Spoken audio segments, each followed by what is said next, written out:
The Adventures of Sherlock Holmes by Sir Arthur Conan Doyle. Adventure number 7. The Adventure of the Blue Carbuncle.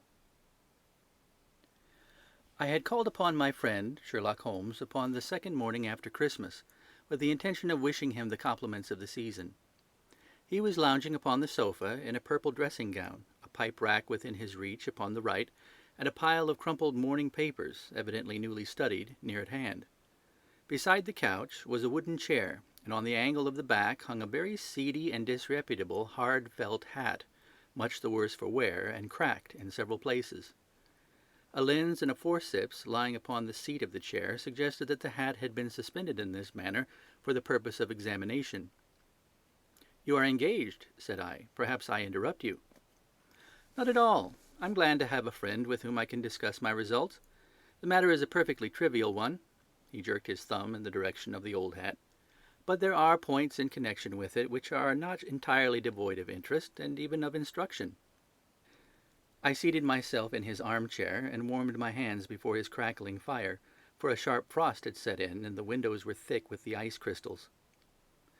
"I suppose," I remarked, "that, homely as it looks, this thing has some deadly story linked on to it, that it is the clue which will guide you in the solution of some mystery and the punishment of some crime." No crime," said Sherlock Holmes, laughing. "Only one of those whimsical little incidents which will happen when you have 4,000,000 human beings all jostling each other within the space of a few square miles. Amid the action and reaction of so dense a swarm of humanity, every possible combination of events may be expected to take place, and many a little problem will be presented which may be striking and bizarre without being criminal. We have already had experience of such." "So much so," I remarked, "that of the last 6 cases which I have added to my notes, 3 have been entirely free of any legal crime." "Precisely. You allude to my attempt to recover the Irene Adler papers, to the singular case of Miss Mary Sutherland, and to the adventure of the man with the twisted lip. Well, I have no doubt that this small matter will fall into the same innocent category. You know Peterson, the commissionaire?" "Yes." "It is to him that this trophy belongs." "It is his hat." No, he found it. Its owner is unknown. I beg that you will look upon it not as a battered billycock, but as an intellectual problem. And first, as to how it came here. It arrived upon Christmas morning in company with a good fat goose, which is, I have no doubt, roasting at this moment in front of Peterson's fire. The facts are these. About 4 o'clock on Christmas morning, Peterson, who, as you know, is a very honest fellow, was returning from some small jollification, and was making his way homeward down Tottenham Court Road. In front of him he saw, in the gaslight, a tallish man walking with a slight stagger and carrying a white goose slung over his shoulder. As he reached the corner of Goodge Street, a row broke out between this stranger and a little knot of roughs. One of the latter knocked off the man's hat, on which he raised his stick to defend himself, and swinging it over his head, smashed the shop window behind him. Peterson had rushed forward to protect the stranger from his assailants, but the man, shocked at having broken the window and seeing an official-looking person in uniform rushing towards him, dropped his goose, took to his heels, and vanished amid the labyrinth of small streets which lie at the back of Tottenham Court Road. The roughs had also fled at the appearance of Peterson, so that he was left in possession of the field of battle, and also of the spoils of victory, in the shape of this battered hat and a most unimpeachable Christmas goose. Which surely he restored to their owner. My dear fellow, there lies the problem. It is true that "For Mrs. Henry Baker" was printed upon a small card which had been tied to the bird's left leg, and it is also true that the initials H.B. are legible upon the lining of this hat. But as there are some thousands of Bakers and some hundreds of Henry Bakers in this city of ours, it's not easy to restore lost property to any one of them. What then did Peterson do? He brought round both hat and goose to me on Christmas morning, knowing that even the smallest problems are of interest to me. The goose we retained until this morning, when there were signs that, in spite of the slight frost, it would be well that it should be eaten without unnecessary delay. Its finder has carried it off, therefore, to fulfill the ultimate destiny of a goose, while I continue to retain the hat of the unknown gentleman who lost his Christmas dinner. Did he not advertise? No. Then what clue could you have as to his identity? Only as much as we can deduce. From his hat? Precisely. But you're joking. What can you gather from this old battered felt? Here is my lens. You know my methods. What can you gather yourself as to the individuality of the man who has worn this article?" I took the tattered object in my hands and turned it over rather ruefully. It was a very ordinary black hat of the usual round shape, hard and much the worse for wear. The lining had been of red silk, but was a good deal discoloured. There was no maker's name, but as Holmes had remarked, the initials H.B. were scrawled upon one side. It was pierced in the brim for a hat securer, but the elastic was missing. For the rest, it was cracked, exceedingly dusty, and spotted in several places, although there seemed to have been some attempt to hide the discoloured patches by smearing them with ink. "I can see nothing," said I, handing it back to my friend. "On the contrary, Watson, you can see everything. You fail, however, to reason from what you see. You are too timid in drawing your inferences." "Then pray tell me what it is that you can infer from this hat." He picked it up and gazed at it in the peculiar introspective fashion which was characteristic of him. "It is perhaps less suggestive than it might have been," he remarked. "And yet there are a few inferences which are very distinct, and a few others which represent at least a small balance of probability. That the man was highly intellectual is of course obvious upon the face of it, and also that he was fairly well to do within the last 3 years, although he has now fallen upon evil days. He had foresight, but has less now than formerly, pointing to a moral retrogression, which when taken with the decline of his fortune seems to indicate some evil influence, probably drink, at work upon him. This may account also for the obvious fact that his wife has ceased to love him." "My dear Holmes!" "He has, however, retained some degree of self-respect," he continued, disregarding my remonstrance. "He is a man who leads a sedentary life, goes out little, is out of training entirely, is middle-aged, has grizzled hair which he has had cut within the last few days, and which he anoints with lime cream. These are the more patent facts which may be deduced from his hat. Also, by the way, that it is extremely improbable that he has had gas laid on in his house." "You're certainly joking, Holmes." "Not in the least. Is it possible that even now, when I gave you these results, you are unable to see how they are attained?" "I have no doubt that I am very stupid, but I must confess that I am unable to follow you. For example, how did you deduce that this man was intellectual?" For answer, Holmes clapped the hat upon his head. It came right over the forehead and settled upon the bridge of his nose. "It is a question of cubic capacity," said he. "A man with so large a brain must have something in it." "The decline in his fortunes, then?" "This hat is 3 years old. These flat brims curled at the edge came in then. It is a hat of the very best quality. Look at the band of ribbed silk and the excellent lining. If this man could afford to buy so expensive a hat 3 years ago, and has had no hat since, then he has assuredly gone down in the world." "Well, that is clear enough, certainly. But how about the foresight and the moral retrogression?" Sherlock Holmes laughed. "Here is the foresight," said he, putting his finger upon the little disc and loop of the hat securer. "They are never sold upon hats. If this man ordered one, it is a sign of a certain amount of foresight, since he went out of his way to take this precaution against the wind. But since we see that he has broken the elastic and has not troubled to replace it, it is obvious that he has less foresight now than formerly, which is a distinct proof of a weakening nature. On the other hand, he has endeavoured to conceal some of these stains upon the felt by daubing them with ink, which is a sign that he has not entirely lost his self-respect." "Your reasoning is certainly plausible." "The further points, that he is middle-aged, that his hair is grizzled, that it has been recently cut, and that he uses lime cream, are all to be gathered from a close examination of the lower part of the lining. The lens discloses a large number of hair ends, clean cut by the scissors of the barber. They all appear to be adhesive, and there is a distinct odour of lime cream.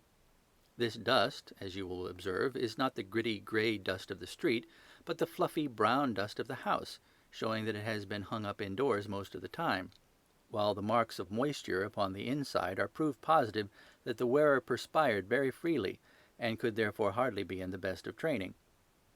"But his wife, you said that she had ceased to love him." "This hat has not been brushed for weeks. When I see you, my dear Watson, with a week's accumulation of dust upon your hat, and when your wife allows you to go out in such a state, I shall fear that you also have been unfortunate enough to lose your wife's affection." But he might be a bachelor. Nay, he was bringing home the goose as a peace offering to his wife. Remember the card upon the bird's leg? You have an answer for everything. But how on earth do you deduce that the gas is not laid on in his house? One tallow stain, or even two, might come by chance, but when I see no less than 5, I think that there can be little doubt that the individual must be brought into frequent contact with burning tallow, walks upstairs at night probably, with his hat in one hand and a guttering candle in the other. Anyhow, he never got tallow stains from a gas jet. Are you satisfied? Well, it is very ingenious, said I, laughing. But since, as you said just now, there has been no crime committed and no harm done save the loss of a goose, all this seems to be rather a waste of energy. Sherlock Holmes had opened his mouth to reply when the door flew open, and Peterson, the commissionaire, rushed into the apartment with flushed cheeks and the face of a man who is dazed with astonishment. "The goose, Mr. Holmes! The goose, sir!" he gasped. "Eh? What of it, then? Has it returned to life and flapped off through the kitchen window?" Holmes twisted himself round upon the sofa to get a fairer view of the man's excited face. "See here, sir! See what my wife found in its crop!" He held out his hand and displayed upon the center of the palm a brilliantly scintillating blue stone, rather smaller than a bean in size, but of such purity and radiance that it twinkled like an electric point in the dark hollow of his hand. Sherlock Holmes sat up with a whistle. "By Jove, Peterson," said he, "this is a treasure trove indeed. I suppose you know what you've got." "A diamond, sir! A precious stone! It cuts into glass as though it were putty." "It's more than a precious stone. It's the precious stone." "Not the Countess of Morcar's blue carbuncle!" I ejaculated. "Precisely so. I ought to know its size and shape, seeing that I have read the advertisement about it in the Times every day lately. It is absolutely unique, and its value can only be conjectured, but the reward offered of £1,000 is certainly not within a 20th part of the market price." £1,000! Great Lord a mercy! The commissionaire plumped down into a chair and stared from one to the other of us. "That is the reward, and I have reason to know that there are sentimental considerations in the background which could induce the Countess to part with half her fortune if she could just recover the gem." "It was lost, if I remember aright, at the Hotel Cosmopolitan," I remarked. "Precisely so, on the 22nd of December, just 5 days ago. John Horner, a plumber, was accused of having abstracted it from the lady's jewel case.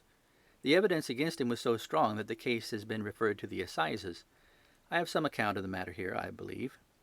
He rummaged amid his newspapers, glancing over the dates, until at last he smoothed one out, doubled it over, and read the following paragraph.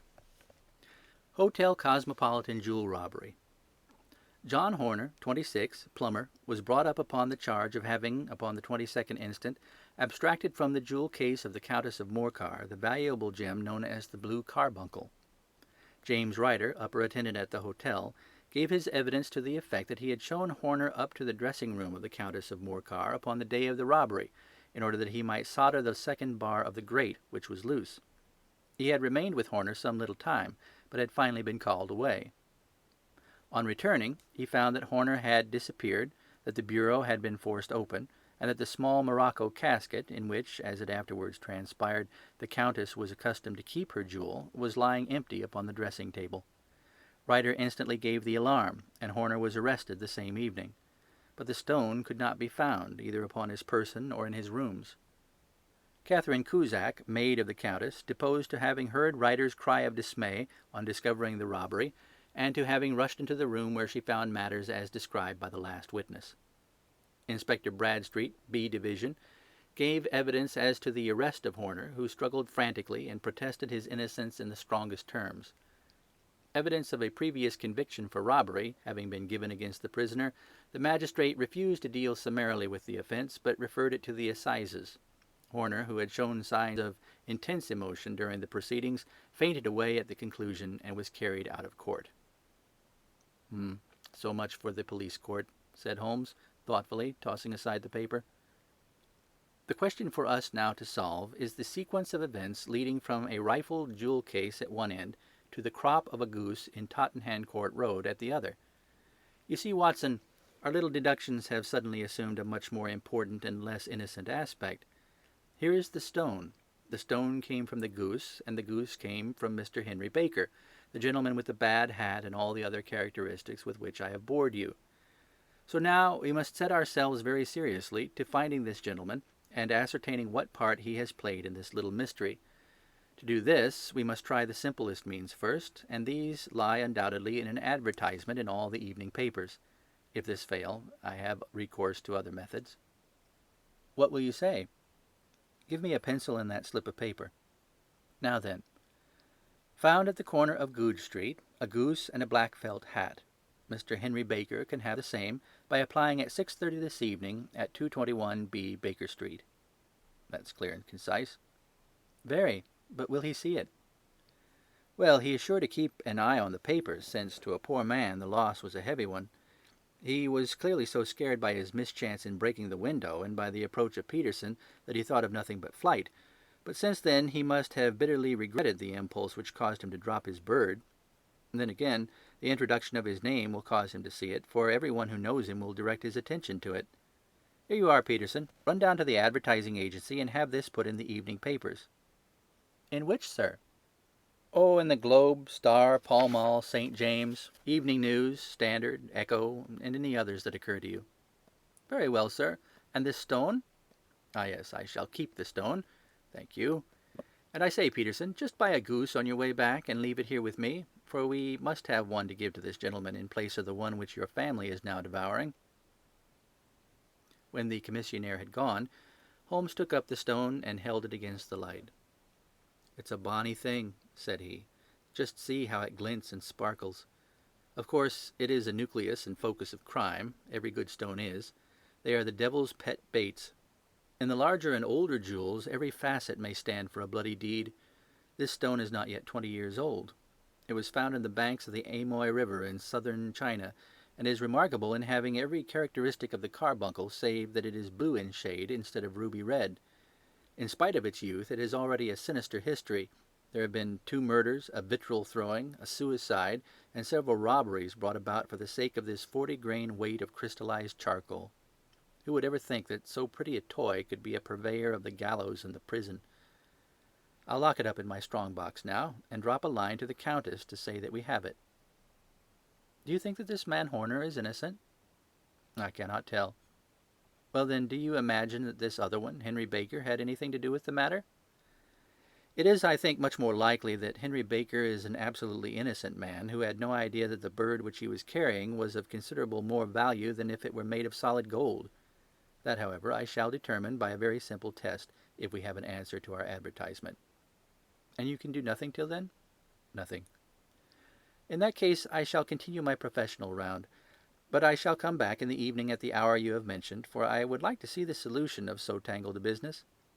Very glad to have you. I dine at 7. There is a woodcock, I believe. By the way, in view of recent occurrences, perhaps I ought to ask Mrs. Hudson to examine its crop. I had been delayed at a case, and it was a little after 6:30 when I found myself in Baker Street once more. As I approached the house, I saw a tall man in a Scotch bonnet with a coat, which was buttoned up to his chin, waiting outside in the bright semicircle which was thrown from the fanlight. Just as I arrived, the door was opened, and we were shown up together to Holmes's room. "Mr. Henry Baker, I believe?" said he, rising from his armchair and greeting his visitor with the easy air of geniality which he could so readily assume. "Pray take this chair by the fire, Mr. Baker. It's a cold night, and I observe that your circulation is more adapted for summer than for winter. Ah, Watson, you have just come at the right time. Is that your hat, Mr. Baker?" "Yes, sir, that is undoubtedly my hat." He was a large man, with rounded shoulders, a massive head, and a broad, intelligent face, sloping down to a pointed beard of grizzled brown. A touch of red in nose and cheeks, with a slight tremor in his extended hand, recalled Holmes's surmise as to his habits. His rusty brown frock coat was buttoned right up in front, with the collar turned up, and his lank wrists protruded from his sleeves without a sign of cuff or shirt. He spoke in a slow staccato fashion, choosing his words with care, and gave the impression generally of a man of learning and letters who had had ill usage at the hands of fortune. "We have retained these things for some days," said Holmes, "because we expected to see an advertisement from you giving your address. I am at a loss to know now why you did not advertise." Our visitor gave a rather shamefaced laugh. "Shillings have not been so plentiful with me as they once were," he remarked.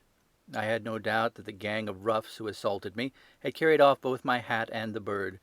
I did not care to spend more money in a hopeless attempt to recover them." "Very naturally.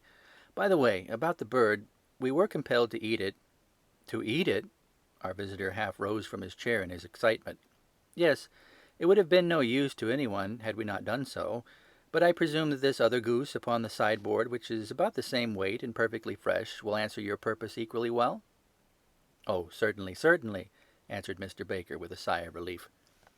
"Of course, we still have the feathers, legs, crop, and so on of your own bird, so if you wish—" The man burst into a hearty laugh.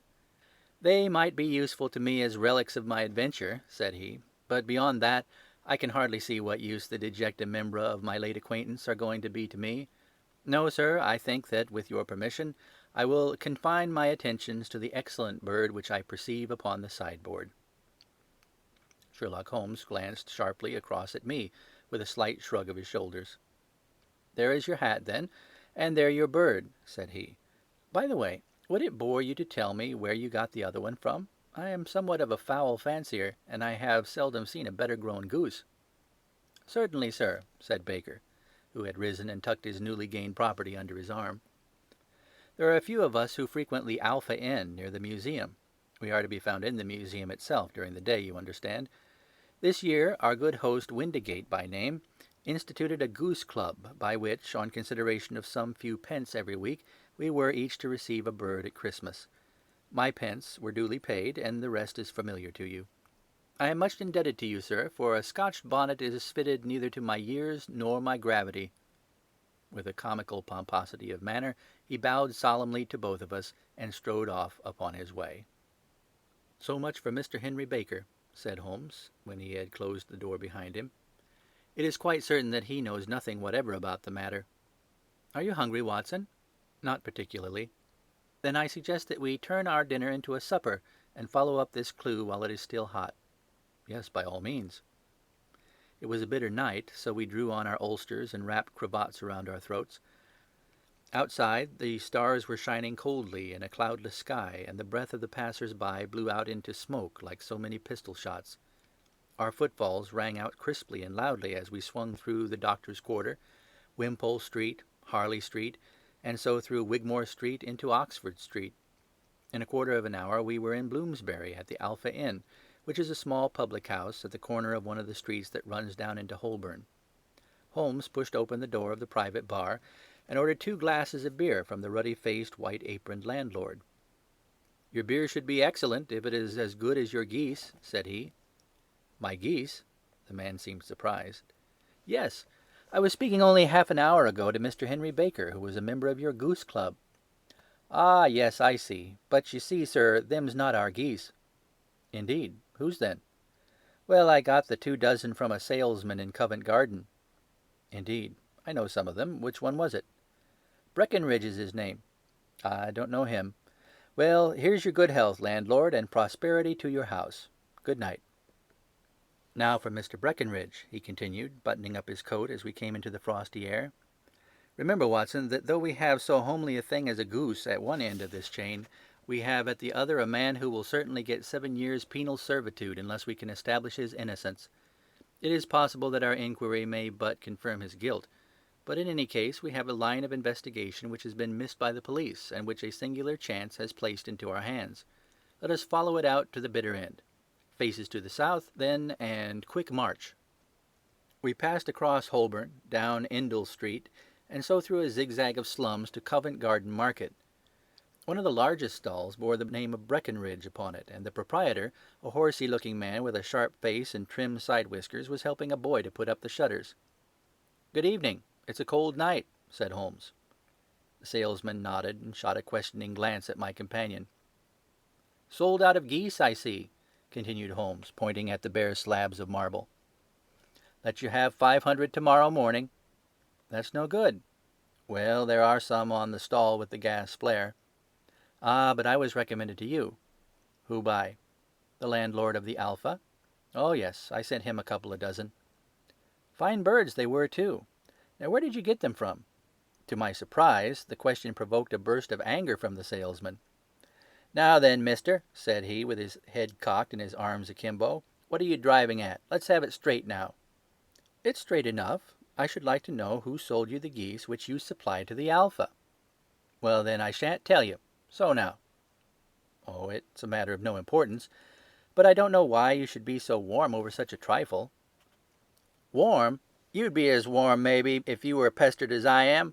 When I pay good money for a good article, there should be an end to the business. But it's where are the geese, and who did you sell the geese to, and what will you take for the geese? One would think they are the only geese in the world to hear the fuss that's made over them." "Well, I have no connection with any other people who have been making inquiries," said Holmes carelessly. "If you won't tell us, the bet's off, that's all. But I'm always ready to back my opinion on a matter of fowls, and I have a fiver on it that the bird I ate is country bred." "Well, then, you've lost your fiver, for it's town bred," snapped the salesman. "It's nothing of the kind." "I say it is." "I don't believe it." "Do you think you know more about fowls than I, who have handled them ever since I was a nipper? I tell you all those birds that went to the Alpha were town bred." "You'll never persuade me to believe that." "Will you bet, then?" "It's merely taking your money, for I know that I am right. But I'll have a sovereign on with you, just to teach you not to be obstinate." The salesman chuckled grimly. "Bring me the books, Bill," said he. The small boy brought round a small thin volume and a great greasy-backed one, laying them out together beneath the hanging light. "Now then, Mr. Cocksure," said the salesman, "I thought that I was out of geese, but before I finish you'll find that there's still one left in my shop. You see this little book? Well, that's the list of the folk from whom I buy. Do you see? Well, then, here on this page are the country folk, and the numbers after the names are where their accounts are in the big ledger. Now then, you see this other page in red ink? Well, that's a list of my town suppliers. Now look at that third name. Just read it out to me." "Mrs. Oakshott, 117 Brixton Road, 249, read Holmes. "Quite so. Now, turn that up in the ledger." Holmes turned to the page indicated. "There you are, Mrs. Oakshott, 117 Brixton Road, egg and poultry supplier. Now then, what's the last entry?" "December 22nd, 24 geese at 7 shillings 6 pence. "Quite so. There you are. And underneath?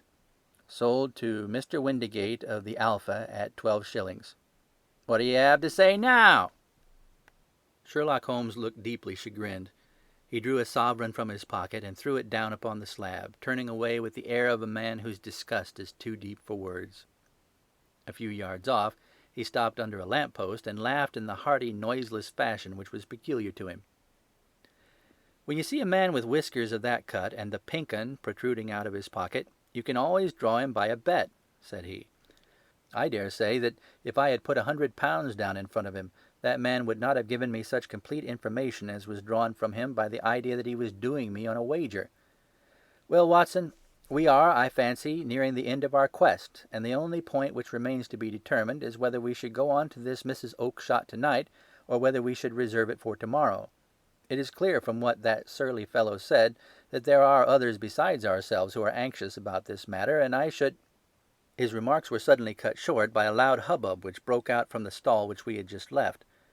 Turning round, we saw a little rat-faced fellow standing in the center of the circle of yellow light which was thrown by the swinging lamp, while Breckenridge, the salesman, framed in the door of his stall, was shaking his fists fiercely at the cringing figure. "I've had enough of you and your geese," he shouted. "I wish you were all at the devil together.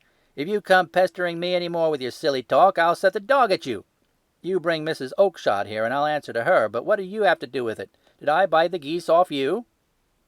"No, but one of them was mine all the same," whined the little man. "Well, then ask Mrs. Oakshott for it." "She told me to ask you." "Well, you can ask the King of Prussia for all I care. I've had enough of it. Get out of this." He rushed fiercely forward, and the inquirer flitted away into the darkness. "Ha, this may save us a visit to Brixton Road," whispered Holmes. "Come with me, and we will see what is to be made of this fellow." Striding through the scattered knots of people who lounged round the flaring stalls, my companion speedily overtook the little man and touched him upon the shoulder. He sprang round, and I could see in the gaslight that every vestige of color had been driven from his face. "Who are you, then? What do you want?" he asked in a quavering voice. "You will excuse me," said Sherlock Holmes, blandly, "but I could not help overhearing the questions which you put to the salesman just now. I think that I could be of assistance to you." "You? Who are you? How could you know anything of the matter?"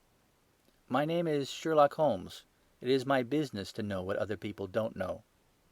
"But you could know nothing of this." "Excuse me, I know everything of it. You are endeavouring to trace some geese which were sold by Mrs. Oakshott of Brixton Road to a salesman named Breckenridge, by him in turn to Mr. Windigate of the Alpha, and by him to his club, of which Mr. Henry Baker is a member." "Oh, sir, you are the very man whom I have longed to meet," cried the little fellow, with outstretched arms and quivering fingers. "I can hardly explain to you how interested I am in this matter." Sherlock Holmes hailed a four-wheeler which was passing. "In that case, we had better discuss it in a cosy room rather than in this wind-swept market-place," said he. "But pray tell me, before we go further, who is it that I have the pleasure of assisting?" The man hesitated for an instant. "My name is John Robinson," he answered, with a sidelong glance. "No, no, the real name," said Holmes sweetly. "It is always awkward doing business with an alias." A flush sprang to the white cheeks of the stranger. "Well, then," said he, "my real name is James Ryder." "Precisely so. Head attendant of the Hotel Cosmopolitan. Pray step into the cab, and I shall soon be able to tell you everything which you would wish to know." The little man stood glancing from one to the other of us with half-frightened, half-hopeful eyes, as one who is not sure whether he is on the verge of a windfall or a catastrophe. Then he stepped into the cab, and in half an hour we were back in the sitting-room at Baker Street. Nothing had been said during our drive, but the high, thin breathing of our new companion and the claspings and unclaspings of his hands spoke of the nervous tension within him. "Here we are," said Holmes cheerily, as we filed into the room. "The fire looks very seasonable in this weather. You look cold, Mr. Ryder. Pray take the basket chair. I will just put on my slippers before we settle this little matter of yours. Now then, you want to know what became of those geese?" "Yes, sir." "Or rather, I fancy, of that goose. It was one bird, I imagine, in which you were interested, white, with a black bar across the tail." Ryder quivered with emotion. "Oh, sir," he cried, "can you tell me where it went to?" "It came here." "Here?" "Yes, and a most remarkable bird it proved. I don't wonder that you should take an interest in it. It laid an egg after it was dead. The bonniest, brightest little blue egg that ever was seen. I have it here in my museum." Our visitor staggered to his feet and clutched the mantelpiece with his right hand. Holmes unlocked his strong-box and held up the blue carbuncle, which shone out like a star with a cold, brilliant, many-pointed radiance. Ryder stood glaring with a drawn face, uncertain whether to claim or to disown it. "The game's up, Ryder," said Holmes quietly. "Hold up, man, or you'll be into the fire. Give him an arm back into his chair, Watson. He's not got blood enough to go in for felony with impunity. Give him a dash of brandy. So. Now he looks a little more human. What a shrimp it is, to be sure." For a moment he had staggered and nearly fallen, but the brandy brought a tinge of color into his cheeks, and he sat staring with frightened eyes at his accuser. "I have almost every link in my hands, and all the proofs which I could possibly need, so there is little which you need tell me. Still, that little may as well be cleared up to make your case complete. You had heard, Ryder, of this blue stone of the Countess of Morcar's?" "It was Catherine Cusack who told me of it," said he in a crackling voice. "I see, her ladyship's waiting-maid. Well, the temptation of sudden wealth so easily acquired was too much for you, as it has been for better men before you. But you were not very scrupulous in the means you used. It seems to me, Ryder, that there is the making of a very pretty villain in you. You knew that this man Horner, the plumber, had been concerned in some such matter before, and that suspicion would rest more readily upon him. What did you do then? You made some small job in my lady's room, you and your confederate Cusack, and you managed that he should be the man sent for. And then, when he had left, you rifled the jewel case, raised the alarm, and had this unfortunate man arrested. You then—" Ryder threw himself down suddenly upon the rug and clutched at my companion's knees. "For God's sake, have mercy!" he shrieked. "Think of my father, of my mother. It would break their hearts. I never went wrong before. I never will again. I swear it. I swear it on a Bible. Oh, don't bring it into court. For Christ's sake, don't." "Get back into your chair," said Holmes sternly.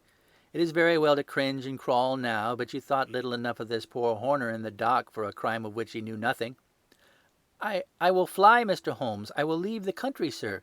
Then the charge against him will break down. We will talk about that. And now let us hear a true account of the next act. How came the stone into the goose, and how came the goose into the open market? Tell us the truth, for there lies your only hope and safety. Ryder passed his tongue over his parched lips. I will tell you it just as it happened, sir, said he. When Horner had been arrested, it seemed to me that it would be best for me to get away with the stone at once, for I did not know at what moment the police might not take it into their heads to search me and my room. There was no place about the hotel where it would be safe. I made out as if on some commission, and I made for my sister's house. She had married a man named Oakshott, and lived in Brixton Road, where she fattened fowls for the market. All the way there every man I met seemed to me to be a policeman or a detective, and for all that it was a cold night, the sweat was pouring down my face before I came to the Brixton Road. My sister asked me what was the matter, and why I was so pale, but I told her that I had been upset by the jewel robbery at the hotel. Then I went back into the backyard and smoked a pipe and wondered what would be the best to do. I had a friend once, called Maudsley, who went to the bad and had just been serving his time in Pentonville. One day he had met me and fell into talk about the way of thieves and how they could get rid of what they stole. I knew that he would be true to me, for I knew one or two things about him, so I made up my mind to go right on to Kilburn, where he lived, and take him into my confidence. He would show me how to turn the stone into money, but how to get to him in safety. I thought of the agonies I had gone through in coming from the hotel. I might at any moment be seized and searched, and there would be the stone in my waistcoat pocket. I was leaning against the wall at the time, and looking at the geese which were waddling about round my feet, and suddenly an idea came into my head which showed me how I could beat the best detective that ever lived. My sister had told me some weeks before that I might have the pick of her geese for a Christmas present, and I knew that she was always as good as her word. I could take my goose now, and in it I would carry my stone to Kilburn. There was a little shed in the yard, and behind this I drove one of the birds, a fine big one, white with a barred tail. I caught it, and prizing its bill open, I thrust the stone down its throat as far as my finger could reach. The bird gave a gulp, and I felt the stone pass along its gullet and down into its crop. But the creature flapped and struggled, and out came my sister to know what was the matter. As I turned to speak to her, the brute broke loose and fluttered off among the others. "Whatever were you doing with that bird, Jim?" says she. "Well," said I, "you said you'd give me one for Christmas, and I was feeling which was the fattest." "Oh," says she, "we've set yours aside for you. Jem's bird, we call it. It's the big white one over yonder. There's 26 of them, which makes one for you and one for us and 2 dozen for the market." "Thank you, Maggie," says I, "but if it's all the same to you, I'd rather have that one I was handling just now." "The other is a good 3 pounds heavier," said she, "and we fattened it expressly for you." "Never mind, I'll have the other, and I'll take it now," said I. "Oh, just as you like," said she, a little huffed. "Which is it you want, then?" "That white one, with the barred tail right in the middle of the flock." "Oh, very well. Kill it and take it with you." Well, I did what she had said, Mr. Holmes, and I carried the bird all the way to Kilburn. I told my pal what I had done, for he was a man that it was easy to tell a thing like that to. He laughed until he choked, and we got a knife and opened the goose. My heart turned to water, for there was no sign of the stone, and I knew that some terrible mistake had occurred. I left the bird, rushed back to my sister's, and hurried into the backyard.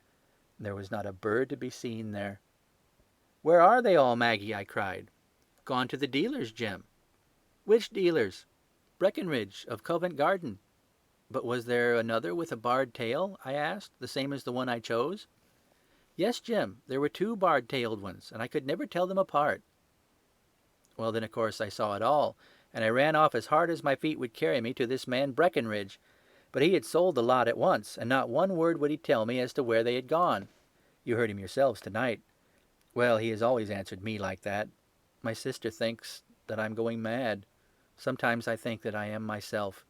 And now I am myself a branded thief, without ever having touched the wealth for which I sold my character. God help me! God help me!" He burst into convulsive sobbing, with his face buried in his hands. There was a long silence, broken only by his heavy breathing and by the measured tapping of Sherlock Holmes's fingertips upon the edge of the table. Then my friend rose and threw open the door. "Get out," said he. "What, sir?" "Oh, heaven bless you! No more words. Get out." And no more words were needed. There was a rush, a clatter upon the stairs, the bang of a door, and the crisp rattle of running footfalls from the street. "After all, Watson," said Holmes, reaching up his hand for his clay pipe, "I am not retained by the police to supply their deficiencies. If Horner were in danger it would be another thing, but this fellow will not appear against him, and the case must collapse. I suppose that I am commuting a felony, but it is just possible that I am saving a soul. This fellow will not go wrong again. He is too terribly frightened. Send him to gaol now, and you make him a gaol bird for life. Besides, it's the season of forgiveness. Chance has put in our way a most singular and whimsical problem, and its solution is its own reward.